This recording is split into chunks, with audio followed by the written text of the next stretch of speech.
बिस्मिल्लाहिर्रहमानिर्रहीम। अस्सलाम वालेकुम। I am Sultan Mahmood. Students, हम नॉर्मल डिस्ट्रीब्यूशन को डिस्कस कर रहे हैं आजकल। लास्ट टाइम हमने नॉर्मल डिस्ट्रीब्यूशन का जो टेबल यूज़ किया था वो डायरेक्ट टेबल था। दो तरह के टेबल हमने अभी तक नॉर्मल डिस्ट्रीब्यूशन में यूज़ किए हैं, एक इन्वर्स यूज़ किया है और एक डायरेक्ट यूज़ किया है। लास्ट टाइम मैंने कुछ आपको एप्लीकेशन करवाई थी नॉर्मल डिस्ट्रीब्यूशन के बारे में। आज उन्हीं एप्लीकेशन को हम कंटिन्यू करेंगे, लेकिन यहाँ पर आज जो हम टेबल यूज़ करेंगे वो इन्वर्स यूज़ होगा। Inverse use of area table क्यों यूज़ करते हैं, कहाँ पर ये इस्तेमाल होता है, ये पहले भी हम डिस्कस कर चुके हैं। दोबारा से इसको रिवाइज कर लेते हैं कि इन्वर्स का टेबल उस वक्त यूज़ होता है जब आपने कोई पर्टिकुलर पॉइंट्स मालूम करने हो नॉर्मल वेरिएबल के, कि किसी 15% एरिया किस पॉइंट के बिलो है, 28% एरिया किस पॉइंट के बिलो है, दो पॉइंट्स कैसे हैं कि उनके दरमियान 90% एरिया हो, 95% एरिया हो। तो इस तरह के जब क्वेश्चंस हमारे सामने आते हैं तो उस वक्त हम नॉर्मल डिस्ट्रीब्यूशन को कैसे यूज़ करते हैं, उसका इन्वर्स टेबल कैसे यूज़ करते हैं, आज हम इन्हीं चीज़ों की तरफ आएंगे। इससे पहले हमने इन्वर्स यूज़ किया था जब हमारे पास जी होता था, यानी कि जी डायरेक्टली हमें अवेलेबल होता था। आज हम क्या करेंगे, हमें प्रोबेबिलिटीज़ गिवन होंगी, लेकिन जी की बजाय हम एक्स की वैल्यूज़ मालूम करेंगे थ्रू जी। पहले हम जी मालूम करेंगे और जी के थ्रू हम एक्स भी मालूम कर सकते हैं, कोई पॉइंट्स मालूम करेंगे। इसको देखते हैं प्रैक्टिकली ये करना कैसे है, inverse use of area table. उसके लिए आप देखो, ये क्वेश्चन है, क्वेश्चन नंबर 6 का ए पार्ट है। In a normal distribution mu is equal to 30 and standard deviation is equal to 5। ये दो ही पैरामीटर्स होते हैं हमारी नॉर्मल डिस्ट्रीब्यूशन के, एक मीन दिया हुआ है और एक स्टैंडर्ड एविएशन गिवन है। Find a point that has 15% area below it. हमने एक ऐसा पॉइंट मालूम करना है जिसके बिलो 15% एरिया है।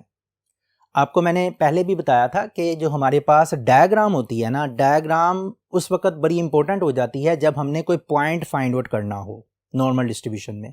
तो हम ये वाले क्वेश्चन जो हैं डायग्रामेटिकली इनको देखेंगे कि हमें कौन सा पॉइंट चाहिए और उस पॉइंट के बिलो या उस पॉइंट के अबव कितने % एरिया हमें रिक्वायर्ड है। तो अब सबसे पहला हमारा ये क्वेश्चन है कि a point that has 15% area below it. Second question है a point that has 28% area above it, 2 points containing middle 95% area. तो ये तमाम चीज़ें हम तीनों क्वेश्चंस को करते हैं बारी बारी। पहले हम आते हैं अपने पहले क्वेश्चन की तरफ, अ point that has 15% area below it. इस पे पहले हम ये देख लेते हैं कि हमारे पास इंफॉर्मेशन क्या गिवन है। जो इंफॉर्मेशन गिवन है सोल्यूशन में सबसे पहले वो इंफॉर्मेशन लिखते हैं हम।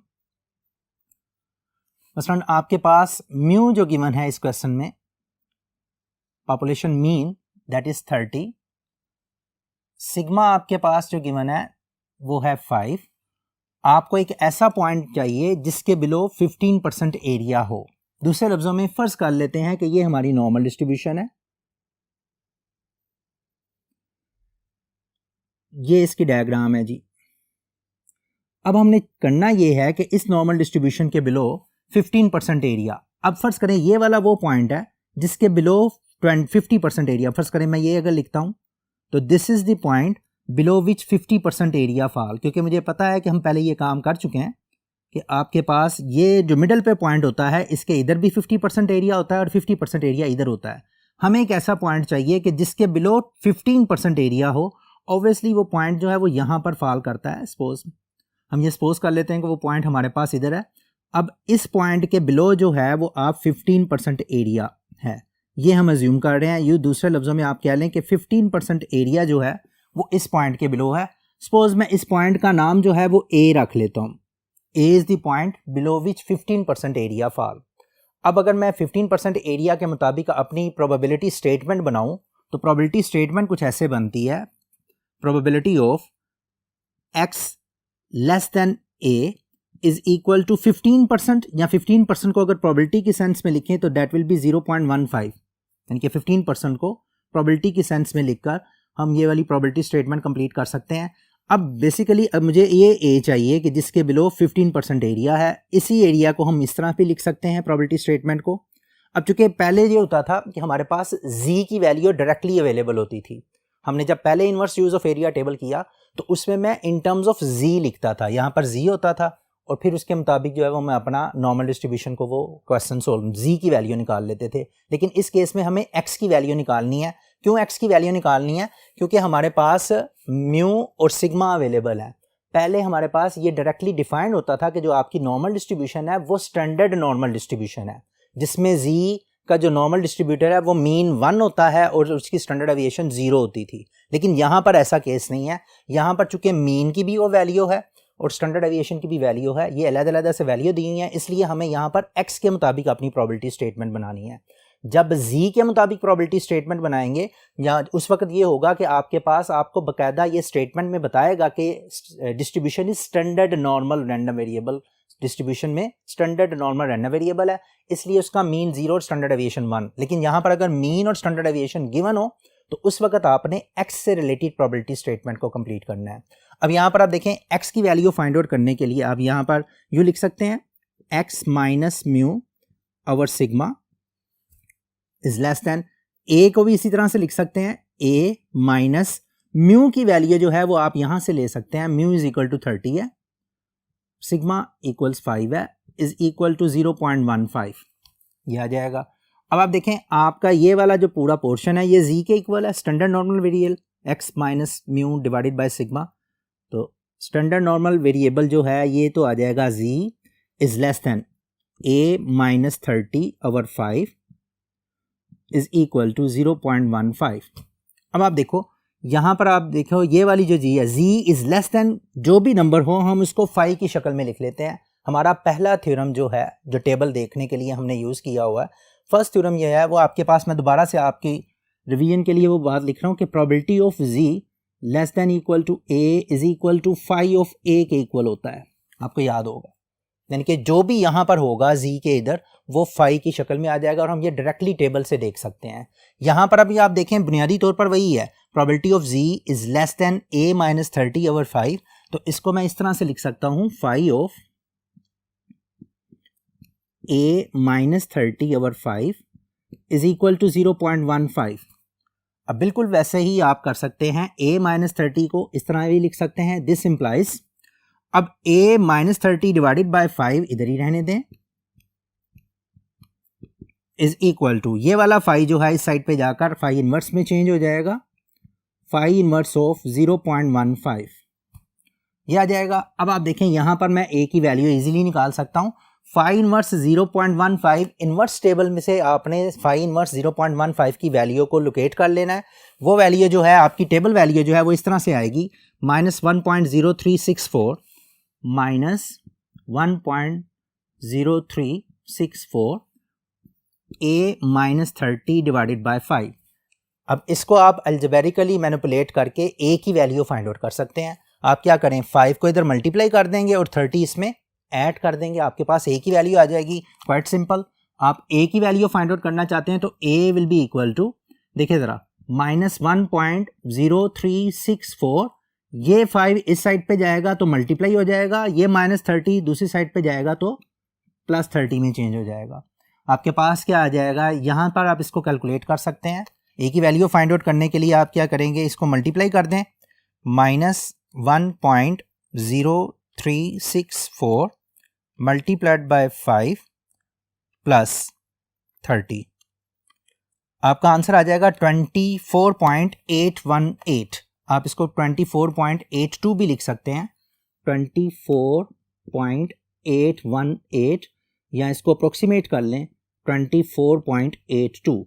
सो this is the point below which 15% area falls, यानी कि अगर मैं a की जगह पर ये वाला पॉइंट लिखूं, दूसरे लफ्जों में आप यूँ कह सकते हैं 24.82, तो यहाँ पर ये वाला नंबर है कि जिसके बिलो 15% एरिया जो है वो हमारा फॉल करता है। और ये वाली जो स्केल है ये आपकी x की स्केल है, क्योंकि ये मैंने डायग्राम जो है वो x की स्केल के मुताबिक बनाई है। आपको याद होगा हम पहले डायग्राम बनाते थे z की स्केल के मुताबिक, क्योंकि वहाँ पर हमारे पास standard normal random variable z होता था।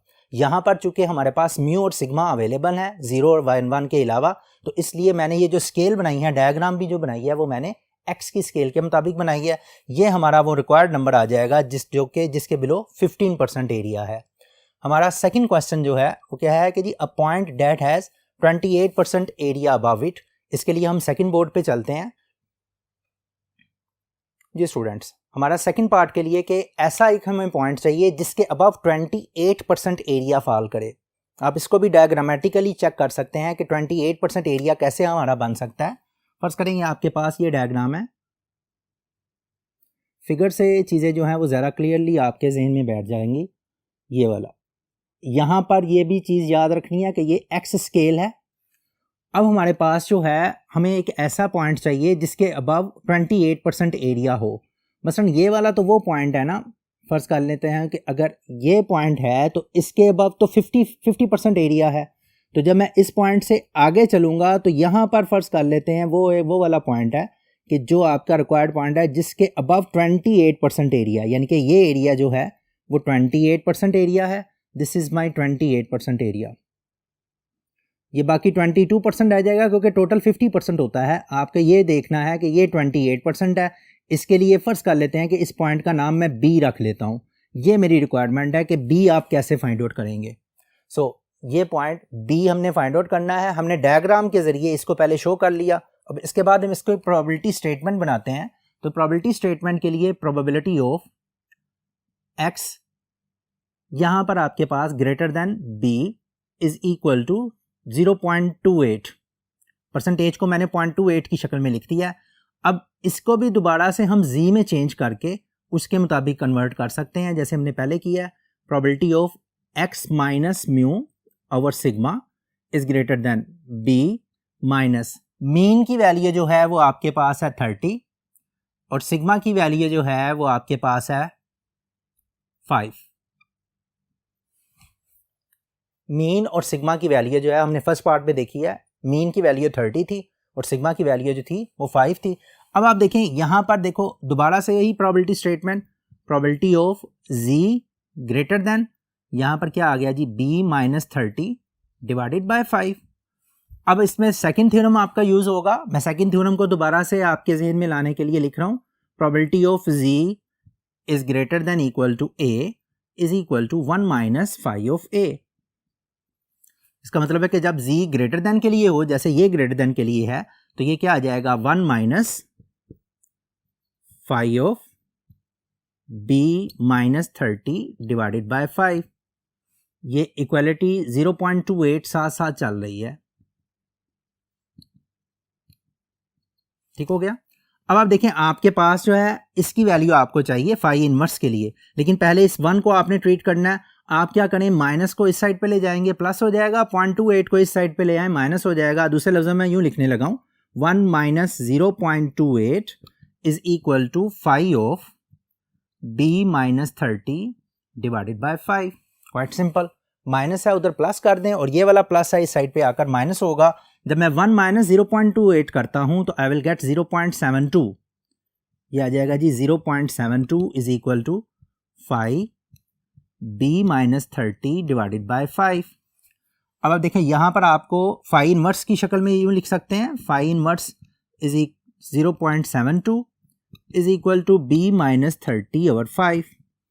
बिल्कुल इसी तरह से आप ये वाला जैसे पहले हमने टेबल वैल्यू में देखा था फाई इनवर्स के टेबल में, यहाँ पर भी हम फाई इनवर्स के टेबल में देख सकते हैं। तो 0.72 की वैल्यू इनवर्स टेबल के अंदर आपके पास आती है 0.5828। ये आपके पास आएगी Z 0.5828 is equal to b minus 30 divided by 5। बिल्कुल वैसे ही पहले पार्ट की तरह कैलकुलेशन, ये 5 इस साइड पे आएगा तो मल्टीप्लाई होगा और ये वाला माइनस 30 इस साइड पे आएगा तो प्लस हो जाएगा। आप इसको यूँ भी लिख सकते हैं 0.5828 मल्टीप्लाइड बाय 5 और ये वाला plus 30 is equal to b। अब इसको आप कैलकुलेट कर लें और b की वैल्यू जो है रिक्वायर्ड वैल्यू आपके सामने आ जाएगी। b की वैल्यू लेने के लिए अब इसको मल्टीप्लाई करते हैं पहले 0.58। आप चाहें तो डायरेक्टली सारी इक्वेशन जो है वो आप कैलकुलेटर के ऊपर लिख सकते हैं। 0.5828 multiplied by 5 plus 30, this will give you 32.914। तो b की वैल्यू जो है ये आ जाएगी जी 32.914। इक्वालिटी है, आप इसको यूँ भी लिख लें या इस तरह से लिख लें b इज इक्वल टू 32.914। ये आपकी रिक्वायर्ड वैल्यू निकल आएगी b की, यानी कि जो हमने b, ये वाला वो नंबर है। फर्ज करें मैं अगर यहाँ पर इसको पुट करता हूँ तो ये मेरे पास आता है जी 32.914।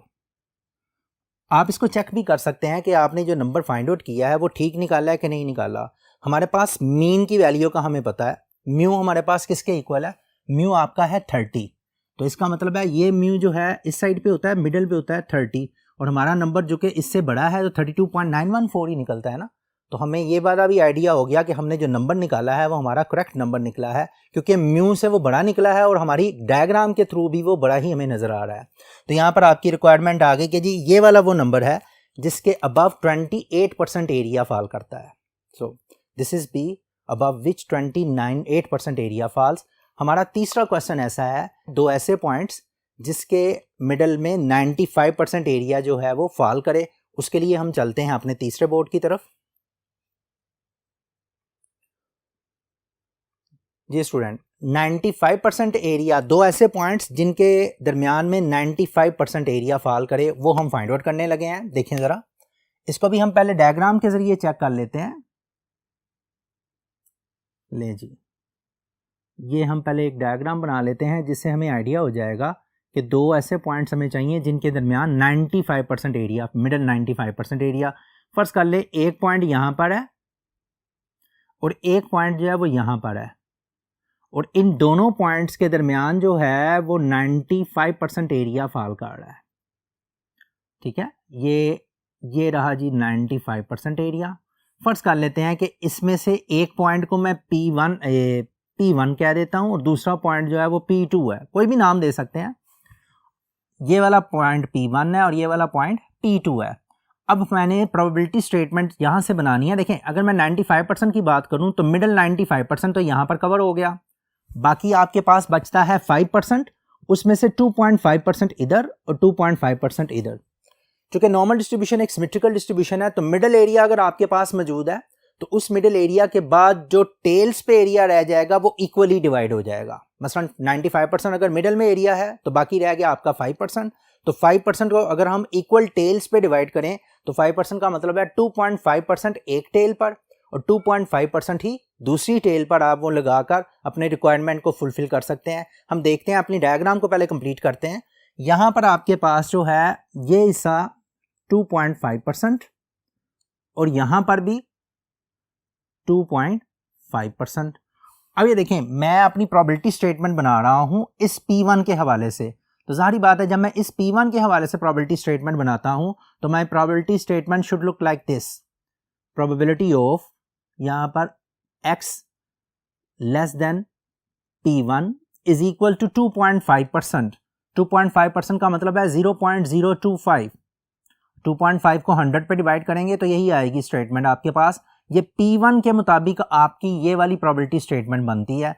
अब इसके मुताबिक आप P1 की वैल्यू फाइंड आउट कर लें। देखें ज़रा, यहाँ पर अगर मैं लिखता हूँ probability of x minus mu over sigma is less than P1 minus mu की वैल्यू जो है वो है 30 और सिग्मा की वैल्यू है 5 इज इक्वल टू 0.025।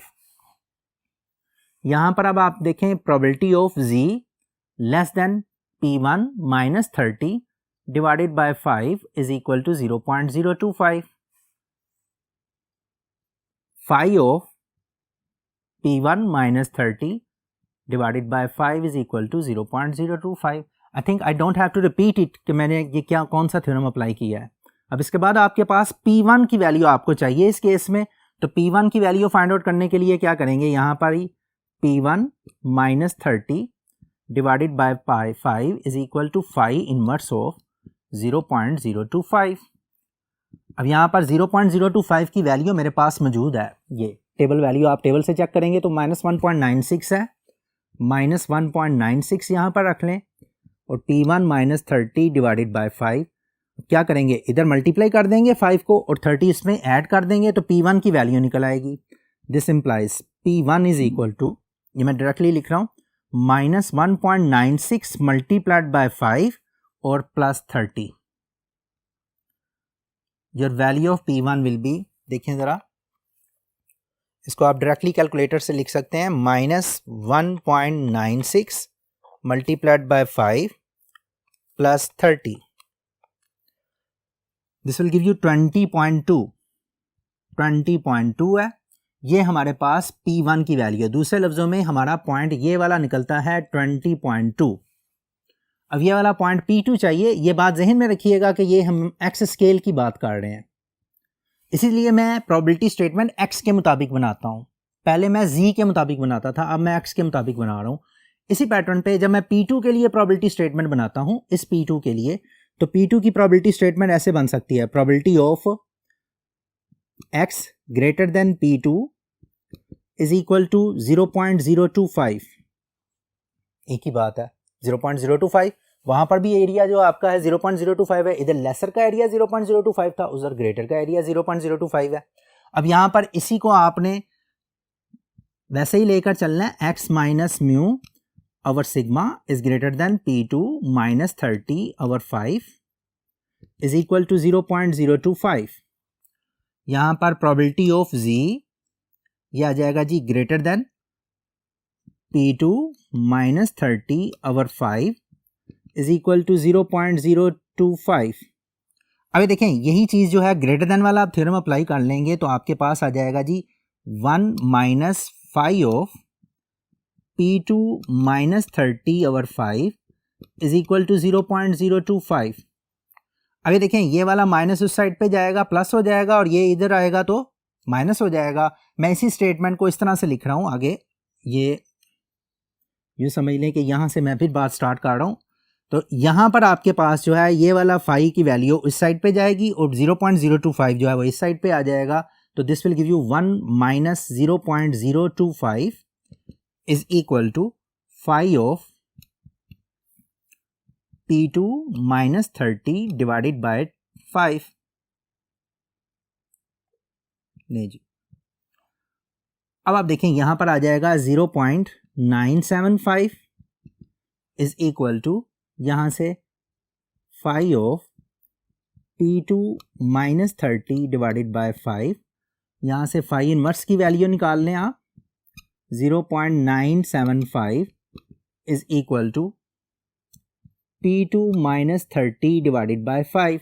अब ये वाली टेबल वैल्यू जो है वो मैंने ऑलरेडी लिखी हुई है आपके लिए। ये 0.975 अगर आप टेबल में इन्वर्स वाले टेबल में चेक करेंगे तो this will give you 1.96। 1.96 is equal to P2 minus 30 over 5। यहाँ से P2 की वैल्यू आप फाइंड आउट कर सकते हैं। जारी बात है ये इस साइड पे जाएगा तो मल्टीप्लाई हो जाएगा और प्लस 30 इधर ऐड होगा। मैं इसको यूं लिख रहा हूं 1.96 multiplied by 5 plus 30 is equal to P2। ये मैथमेटिकल जो मैनिपुलेशन आप इजीली कर सकते हैं। 5 से मल्टीप्लाई करें, माइनस 30 को इधर ऐड कर दें, आपके पास देखें क्या रिजल्ट बनता है, 1.96 multiplied by 5 plus 30, your result is 39.8। अब P2 की वैल्यू जो निकली है वो है जी 39.8। इस तरह से लिख लें 39.8 इज इक्वल टू P2 और P2 इज इक्वल टू 39.8। बात एक ही है, इक्वालिटी का साइन है। अब यहां पर इसका मतलब है कि ये वो वैल्यू है 39.8 जिसके अबव 2.5% या 0.25 एरिया इसके अबव फॉल करता है। और इसी तरह से हमारे पास ये दो वैल्यूज आ गई हैं। अब ये हमारी रिक्वायर्ड वैल्यूज हैं, एक ये वाला नंबर आपका है रिक्वायर्ड और एक ये वाला नंबर है। तो इस तरह स्टूडेंट्स हमने ये देखा कि आज के जो लेक्चर के अंदर कि आपके पास जब एक्स स्केल के ऊपर आप इन्वर्स यूज करते हैं एरिया टेबल का तो सारी मैथडोलॉजी सेम है। सिर्फ हमें करना क्या होता है कि एक्स को पहले जी में कन्वर्ट करना है और जी में कन्वर्ट करने के बाद हम वो अपना रिक्वायर्ड थ्योरम जो है उसके ऊपर अप्लाई करते हैं और उसके बाद जो हम अपने टेबल से वैल्यू चेक करके अपना रिजल्ट देख लेते हैं। इसमें जो इंपॉर्टेंट चीज़ है वो ये है कि आपने डायग्राम बना लेनी है इन्वर्स वाले के अंदर जब इन्वर्स टेबल देखना हो, क्योंकि डायग्राम जो है वो आपकी चीज़ों को क्लियर कर देती है कि कितने % एरिया बिलो सर्टन पॉइंट है और कितने % एरिया अबव द पॉइंट है। और उस डायग्राम के मुताबिक हम अपनी प्रोबेबिलिटी स्टेटमेंट को जो है वो ईजिली मेंटेन कर सकते हैं। हम इन्हीं चीज़ों को, ऐसे 2-3 क्वेश्चंस और प्रैक्टिस क्वेश्चंस हैं हमारे, उसको आगे लेकर चलेंगे। उस वक्त के लिए अपना ख्याल रखिएगा। अल्लाह हाफिज़।